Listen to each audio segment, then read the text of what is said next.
Welcome to Bible Study with Fred. Let's have a Bible study on Proverbs 27:14. He that blesseth his friend with a loud voice, rising early in the morning, it shall be counted a curse to him. Now, at first, I saw this as very clearly a simple proverb about how even something that you normally would love to hear, like approval and a blessing from a friend, could be a real nuisance if done excessively or at the wrong time. For instance, you wouldn't care to have your friend call you on the telephone early in the morning, waking you up to tell you how wonderful you are. In fact, you'd eventually look on that person as a pain in the neck or mentally unbalanced. In other words, your approval can become a curse rather than a blessing by being given excessively at inopportune times. The commentators talk about, as the earlier proverb, about, quote, open rebuke being better than, quote, secret love. So does excessive verbal blessing eventually become meaningless and annoying. So when does a blessing become a curse? Proverbs 26:28. A lying tongue hateth those that are afflicted by it, and a flattering mouth worketh ruin. When blessing becomes flattery and someone is tempted to believe the excess coming from a friend's mouth, it can lead to a higher view of oneself than is warranted, and then the ruin that can follow from pride. Christians are told in Romans 12:3, for I say, through the grace given unto me, to every man that is among you, not to think of himself more highly than he ought to think, but to think soberly, according as God has dealt to every man the measure of faith. And the warnings given in Proverbs are abundant about not thinking too highly of yourself. Proverbs 16:18, pride goeth before destruction, and a haughty spirit before a fall. Better it is to be of a humble spirit with the lowly than to divide the spoil with the proud. Proverbs 25:27, it is not good to eat much honey for so men, or so for men to search their own glory is not glory. Proverbs 26:12, seest thou a man wise in his own conceit? There is more hope of a fool than of him. This proverb is a particular problem for a child. You may have a gifted child or a child who seems very intelligent emotionally. You want them to have all the opportunities to excel, to take their natural abilities and rise high above them. But be careful about excessive praise. Give them a chance to prove themselves by their behavior and actions rather than just their potential. When I was a child, I was bookish and an avid reader. I could retain information and love to talk about what I'd read.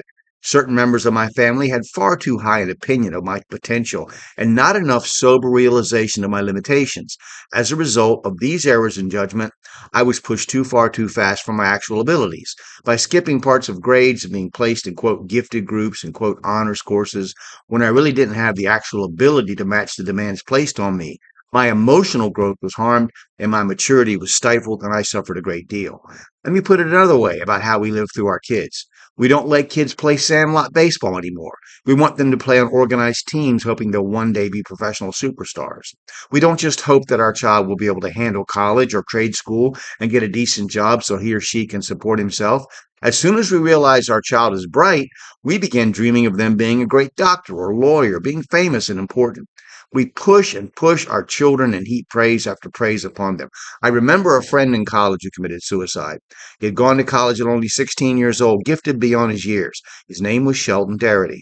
Such a nice kid. One day he drank a deadly poison whose name I can't remember and was found in his cubicle at the math building, I believe. The note he left said, quote, there's nothing wrong, I'm just tired. He had always talked about the high hopes his family had for him and how he just wanted to live a normal life. But when I went down to talk to the campus police with others who knew him, stunned and grieving, all they talked about was his great promise and the waste of his death. None of us really considered that he had been pushed too far, praised too much, and not afforded the right to just be a person. Now, Shelton was a genius, and I wasn't so. I'm not making a comparison that way. He was a genius and I wasn't.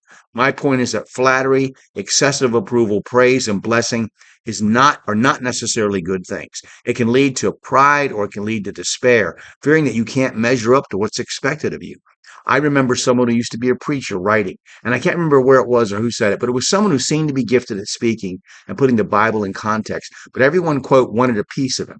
And eventually he could not take the pressure to be perfect, to always have the next sermon be more brilliant than any previous, to be terrified of making a mistake or having people pick apart his moral failings, no matter how small. He finally gave up the ministry because he just came to believe that he would eventually let everyone down. Many preachers and teachers have dealt with the excessive praise and blessing that becomes a curse because it is accompanied by expectations that are unreasonable and unfair. I'm reminded again of the gifted child having scholarships and praise heaped upon him, but not being allowed to learn and grow like a normal human being. being expected to be perfect. So in this respect, try to think of the proverb this time, the next time your child scores the home run, the touchdown, or aces the big exam, and someone tells you how they're going to go far and you should look into this or that school or program for the gifted. Be careful about how much praise you heap on them, rising early in the morning with a loud voice.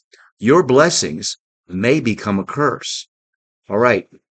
So I'm going to stop there and we'll pick it up in the next proverb. Uh, we'll get to 15 next. So I'm asking that you would please today open your Bible, let God speak to you through his word. I'm also asking you in a separate time to study your Bible, cross-reference the verses. Before either, pray to God for wisdom and understanding, and then share your interpretation with someone else. Now, if you've watched this video this far, please click like and subscribe or follow and share the video with someone else. You can purchase my comments on Amazon. You can read them for free on Blogger. I'll post the links in the below. But just let me know what you think about what I've said. If you have any kind of comparison in your own life, um, or if you know of somebody who would fit into this proverb as I interpreted it. I look forward to seeing what you have to say. Thank you.